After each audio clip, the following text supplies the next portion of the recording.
بسم الله الرحمن الرحيم አሁን ደግሞ የምንመለከተው الادغام ادغام ነው የምንመለከተው ማለት ነው ادغام ማለት ምን ማለት ነው الادغام لغة በادغام ማለት በቋንቋ ደረጃ ከወሰደው فهو ادخال الشيء في الشيء የሆነ ነገር ውስጥ ማስገባት ይሄ በቋንቋ ደረጃ ምን ይባላል ادغام ይባላል ማለት ነው وأما اصطلاحا باصطلاح ከወሰደው በተጅዊድ አገላለጽ ማለት ነው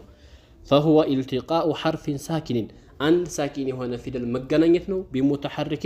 ሐረካ ባለው ፊደል መገናኘት ነው የመጀመሪያው ሳኪን ነው ሁለተኛው ሙተሐሪክ ነው ማለት ነው ማከላቸው ሌላ ፊደል ሳይገባ ማለት ነው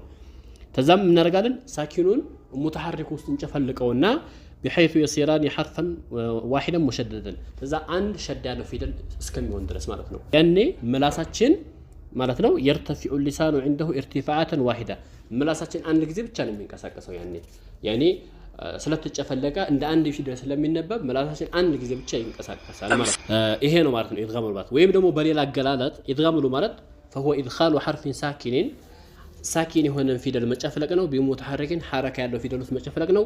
ليكون እንዲሆኑ حرفا واحدا مشددا አንድ ሸዳ ያለው ፊደል እስከሚሆኑ ድረስ ማለት ነው ስለዚህ እንግዲህ ኢድጋም ሁለት አይነት ኢድጋም አለ አንዱ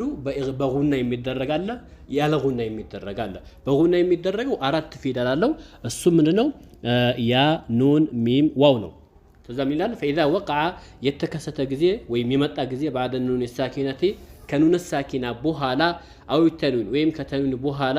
احد هذه الحروف الاربعه ከነኚህ ከአራቱ ፊደላቶች አንዱ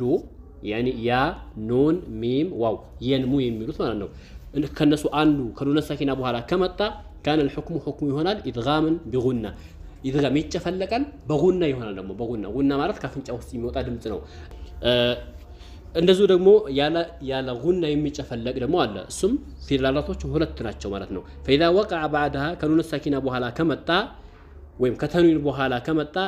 ላምና ራ ከሁለቱ ፊደል በኋላ ማለት ነው كان الحكم يعني ውሳኔ ይሆናል ادغاما بغير غنة ادغام ይሆናል መጨፍለቅ ማለት ነው ነገር ግን